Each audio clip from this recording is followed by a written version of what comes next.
Assalamualaikum warahmatullahi wabarakatuh. Hello everyone, how are you today? Welcome back to my YouTube channel with me, Aisyah Rain. Well everyone, in this session we would like to study about our material today, that is simple past tense.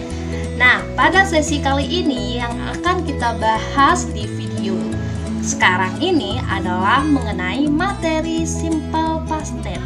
Nah, mungkin kalian pernah tahu atau dengar dalam grammar bahasa Inggris apa sih itu simple past tense?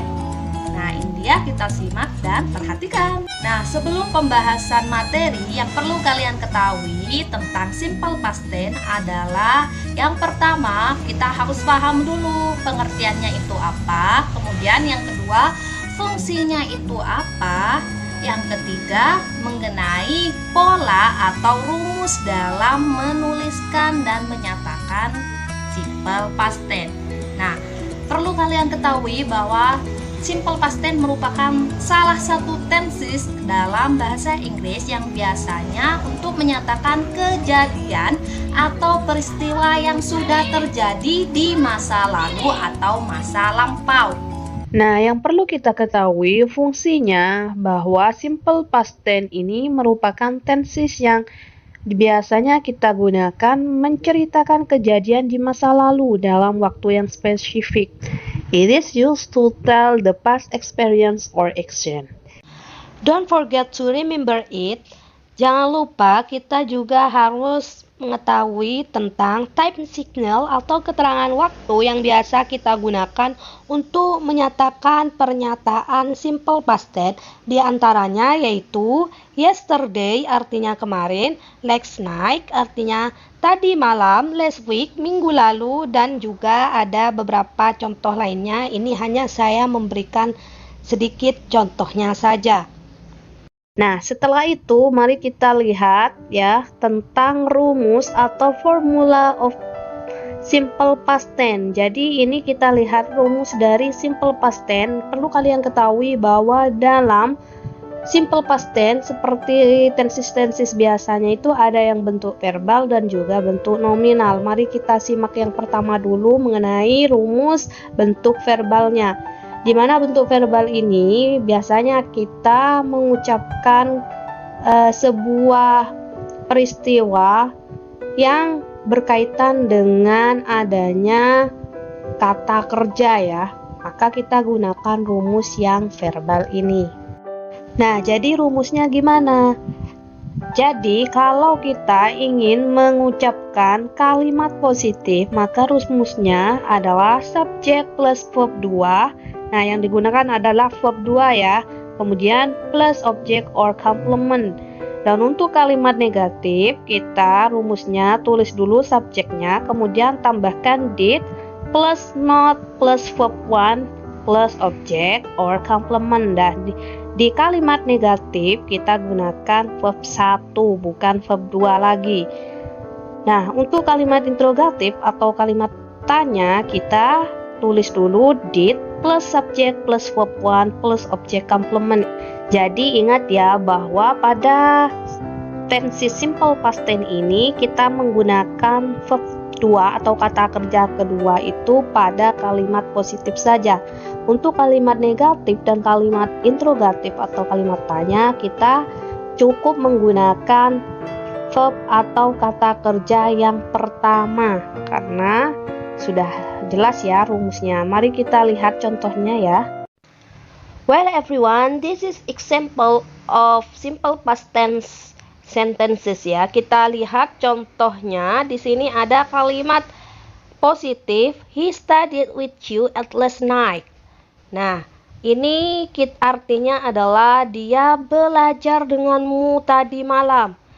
He ini berperan sebagai subjek, kemudian studied ini adalah verb 2, kata kerja kedua dari study. Kemudian with you at last night sebagai objek or complement. Jika kalimat positif tadi diubah ke kalimat negatif menjadi he did not study with you at last night.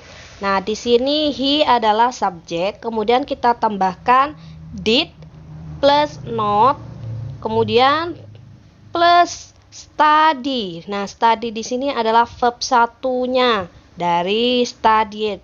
Kemudian with you at last night itu adalah objek atau komplementnya. Lalu jika diubah ke kalimat tanya maka menjadi did he study with you at last night? Nah, di sini kita tulis dulu did-nya ini, kemudian subjek he ya, lalu study verb 1 plus with you at last night yaitu sebagai objek or complement. Nah, seperti itu contoh jika menggunakan verb reguler yang ditambah ed saja ya. Next, untuk contoh yang kedua dengan menggunakan irregular verb atau kata kerja yang tidak beraturan, kita harus tahu dulu kata kerja keduanya apa, kita harus hafal. Nah, contohnya seperti untuk kalimat positif yaitu Rose went to the zoo yesterday. Rose pergi ke kebun binatang kemarin. Nah, ini peristiwa yang sudah terjadi di masa lampau ya. Rose ini fungsinya sebagai subjek, kemudian went ini adalah verb 2 dari pergi ya. Sedangkan to the zoo yesterday ini sebagai objek or complementnya. Lalu kalau kita ubah ke kalimat negatif menjadi Rose did not go to the zoo yesterday. Nah, kita tulis subjeknya dulu Rose, kemudian plus did not ya. Lalu verb satunya adalah go. Go ini adalah verb 1 dari went. Kemudian to the zoo yesterday. Ini adalah objek atau komplementnya. Selanjutnya, jika ingin dijadikan kalimat interrogatif atau pertanyaan, maka kita tulis dulu seperti berikut ini. Did Rose go to the zoo yesterday? Nah, ini rumusnya adalah did plus kemudian Rose ini sebagai subjek, lalu go ini adalah verb satunya dari when ya, kemudian to the zoo yesterday adalah objek or complementnya. Understand ya, sampai sini mengerti ya? Well everyone, pembahasan berikutnya mengenai nominal form, yaitu bentuk atau rumus dari simple past tense dalam nominal, di mana tanpa mengandung kata kerja kita menggunakan to be, was, dan were. Nah, perlu kalian ketahui bahwa to be, was ini kita gunakan untuk subjek I, saya, he, dia laki-laki, she, dia perempuan, dan it. Kemudian to be, were kita gunakan untuk subjek you, kamu, they, mereka, dan we, kita. Untuk rumusnya sendiri, dalam menyatakan kalimat nominal yang tidak mengandung kata kerja dalam simple past tense, untuk kalimat positif kita tulis dulu subjeknya, kemudian was atau were, lalu objek atau complement. Nah, untuk kalimat negatif kita tulis subjek dulu plus was or were plus not plus objek or complement. Dan untuk kalimat tanya kita tulis dulu to be-nya was atau were plus subjek plus objek or complement. Well everyone, berikutnya kita lihat contoh dari rumus nominal form, yaitu bentuk nominal yang tanpa adanya kata kerja. Nah, kalimat yang pertama, kalimat positifnya, I was hungry, saya lapar.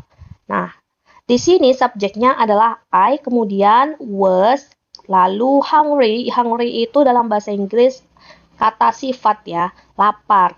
Nah, ini masuk dalam objek or complementnya.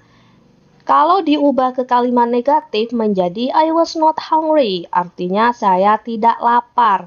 Nah, di sini I sebagai subjek, kemudian was plus not, lalu hungry, objek or complementnya.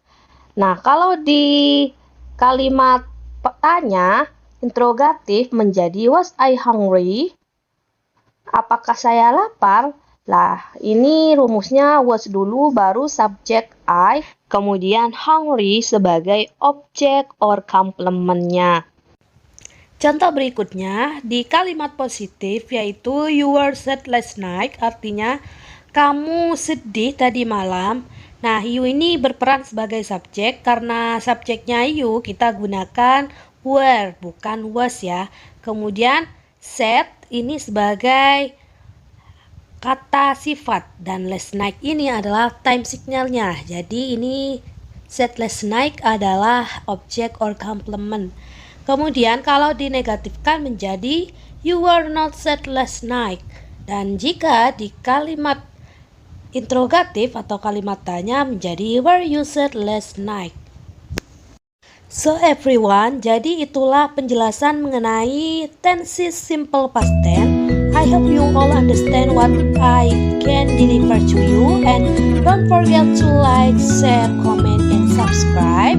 Jangan lupa untuk di-subscribe ya, dan tunggu di next part berikutnya. Bye bye.